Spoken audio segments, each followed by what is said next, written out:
இல்லடி, முதல்ல என் ஹஸ்பண்ட் மேல கோவமா இருந்தேன். அதான் அவர் மேல இருந்த வெறுப்புல ஆஸ்திரேலியா வரேன்னு சொன்னேன்.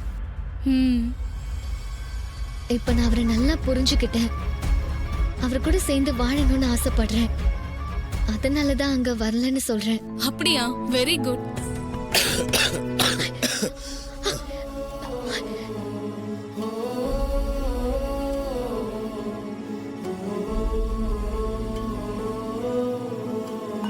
நான் தான் உன்னை நினைச்சேன், அதான் பொறையேறுது.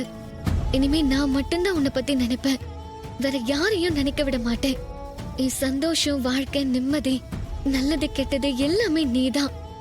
இனிமே உன்னை சுத்தி தான் என் உலகமே இருக்கும். நீ சாப்பிட்டியா? சாப்பிட்டேன். இன்றே டவுன்லோட் செய்து உங்கள் ஃபேவரட் ஷோக்களை என்ஜாய் பண்ணுங்க.